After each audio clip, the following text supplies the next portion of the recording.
This is Akashvani. A review of this week's Parliament proceedings read by Amrit Bhushan.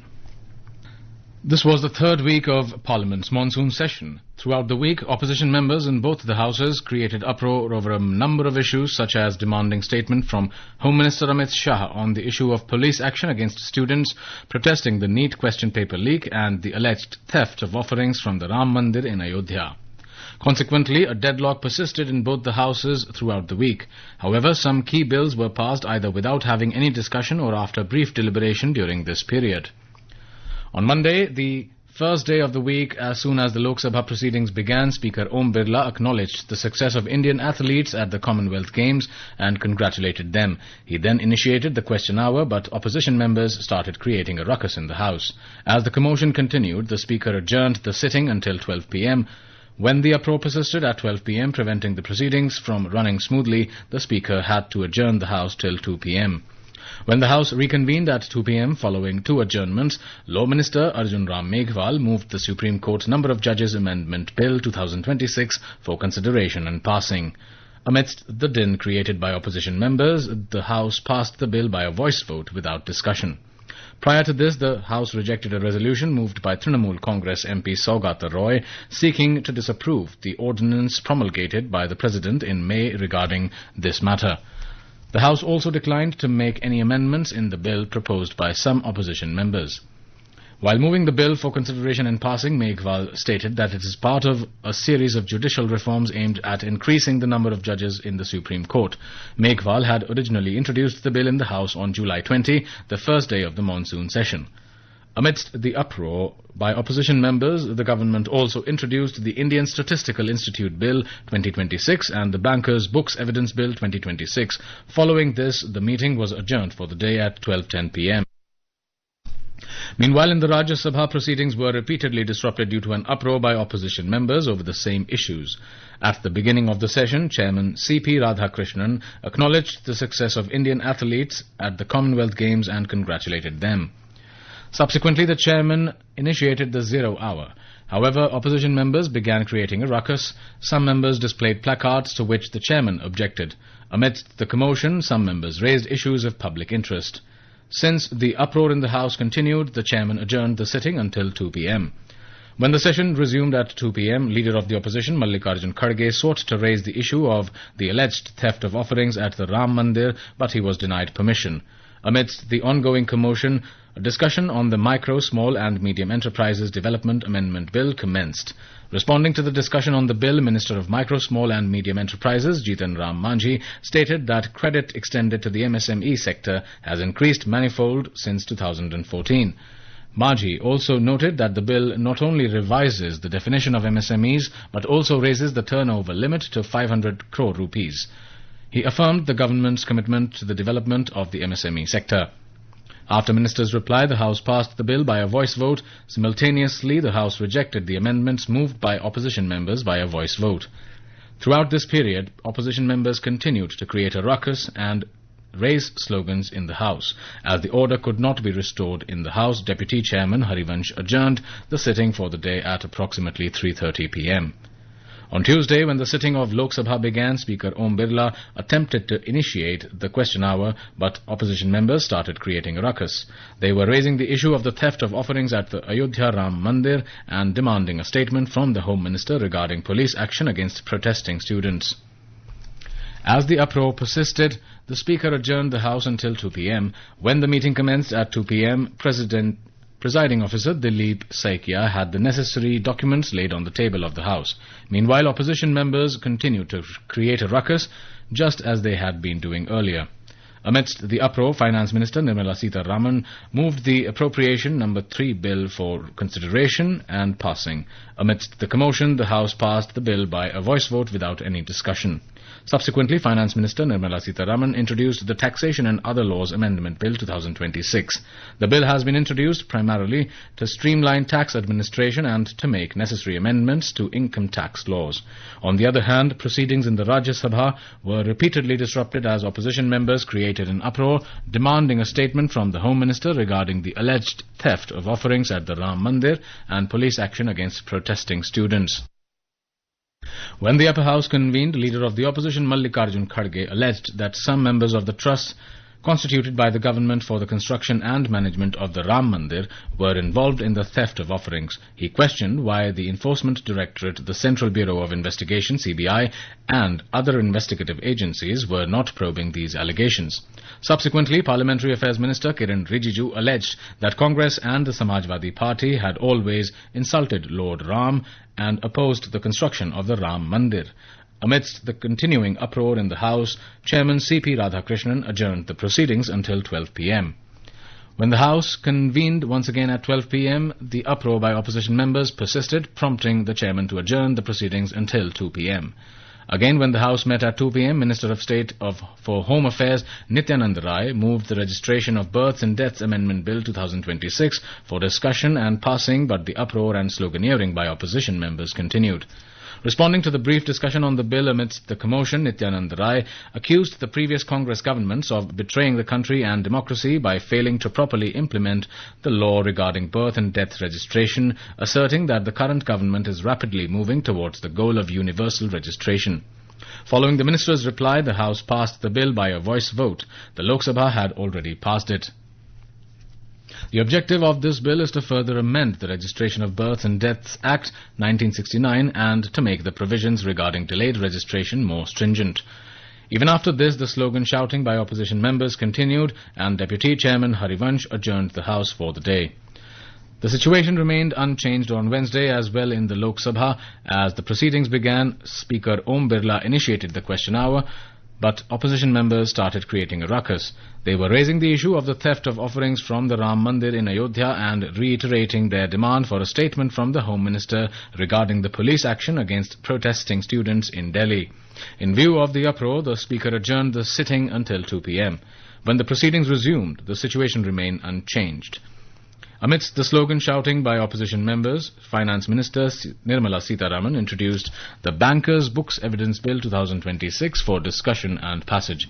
This bill is aimed to replace the 125-year-old colonial-era Bankers' Books Evidence Act 1891. Amidst the commotion, the House passed the bill by a voice vote without discussion. Subsequently, the proceedings were adjourned for the day. When the proceedings in the Rajya Sabha commenced, opposition members raised slogans protesting the issue of theft of offerings at the Ram Mandir and demanded the presence of the Home Minister in the House regarding the police action against students.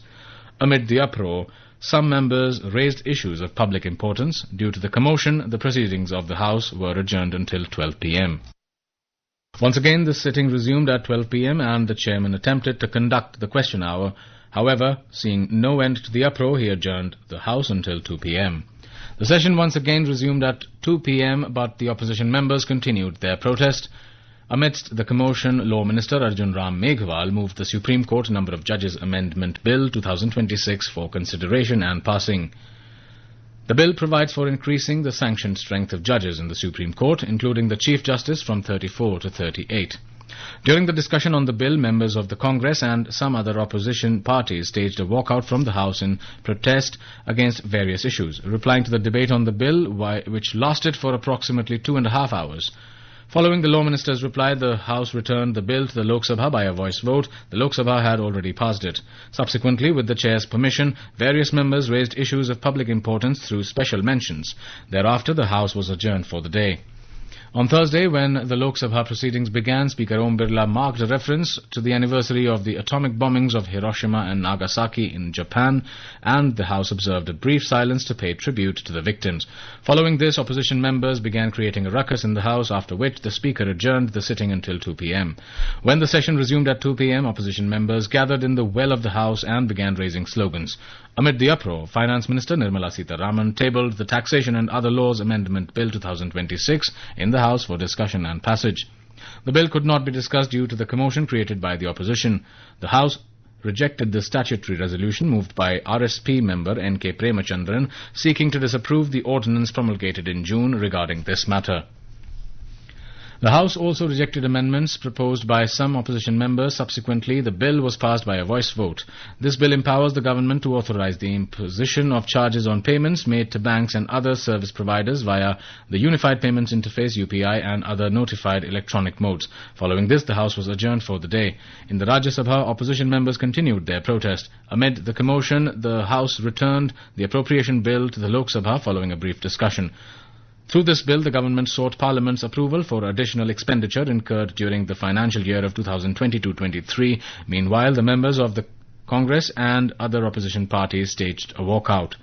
Before this, when the session commenced at 11 a.m., Chairman C.P. Radhakrishnan attempted to initiate the zero hour. However, members from the Congress and certain other opposition parties began shouting slogans demanding a statement from the Home Minister on the issue of police action against protesting students and that of theft of offerings at the Ram Mandir. Amid the uproar, some members also raised issues of public importance. Observing that the commotion in the House showed no signs of subsiding, the chairman adjourned the proceedings until 12 p.m.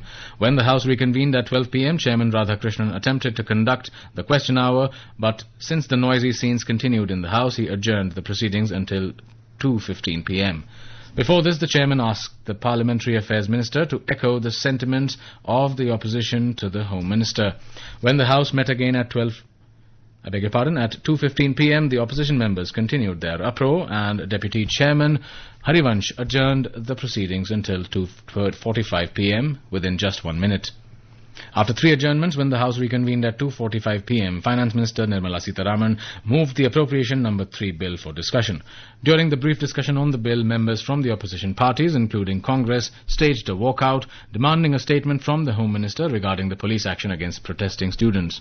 During the brief discussion on the bill, members raised various issues related to the economy. Responding to the discussion, Finance Minister Sitharaman stated that the government had brought the supplementary demands for grants to cover additional expenditure incurred during the year ending March 31, 2023. She noted that the government had introduced this additional budget based on the recommendation of the Public Accounts Committee, PAC. She said that the PAC is chaired by a leader from the opposition. Following the Finance Minister's reply, the House returned the bill by a voice vote. The Lok Sabha had already passed it. Subsequently, with the permission of the chair, members raised various issues of public interest through special mentions. On Friday, as soon as the Lok Sabha proceedings began, Speaker Om Birla referred to the upcoming 84th anniversary of the Quit India movement on August 9. The House then observed silence for a moment to pay tribute to the martyrs who sacrificed their lives during the country's freedom struggle. Highlighting the contribution of Father of the Nation, Mahatma Gandhi, to the Quit India movement, Speaker Birla urged opposition MPs to draw inspiration from him. He noted that Mahatma Gandhi's contributions are acknowledged and admired not just in India but all over the world. He encouraged the members to seek inspiration from Gandhiji and to engage in dialogue and express their views to strengthen democracy within the country. The Speaker recalled Baba Saheb Ambedkar's belief that discussion and dialogue are the pathways to strengthening democracy in the nation. Subsequently, the Speaker initiated question hour, but opposition members began shouting slogans while reiterating their demands. As the uproar persisted, he adjourned the proceedings until 12 p.m. When the House reconvened at 12 p.m. following the adjournment, Minister Jitan Ram Manjhi tabled the Micro, Small and Medium Enterprises Development Amendment Bill 2026 for discussion and passage. Throughout this process, opposition members continued to shout slogans. Amidst the commotion, the House passed the bill without discussion. The bill had already been passed by the Rajya Sabha on Monday. The monsoon session of Parliament commenced on July 20. However, due to persistent disruptions over various issues, neither question hour nor zero hour could be conducted for the 15th consecutive day. On the other hand, when the Rajya Sabha met at 11 a.m., Chairman C.P. Radhakrishnan referred to the upcoming 84th anniversary of the Quit India movement on August 9. He remarked that we should be thankful to the freedom fighters who waged struggle for independence of the country, fueled by the slogans "Do or Die," that we are able to breathe the air of freedom today. He stated that the do or die call inspired millions of countrymen to rise above all considerations to unite and struggle for the shared goal of the nation's freedom. Later, the members paid tribute to the heroes of freedom struggle by observing a brief silence. After this, as soon as the chairman initiated the zero hour, opposition members began creating a ruckus and shouting slogans. Amid the commotion, some members raised issues of public importance. The uproar in the House continued and the chairman adjourned the proceedings at 11:30 a.m. until 12 p.m. When the House reconvened at 12 p.m., time, Chairman Radhakrishnan attempted to commence the question hour. However, the commotion persisted and the proceedings were adjourned for the day within 5 minutes. That's all in Parliament Review.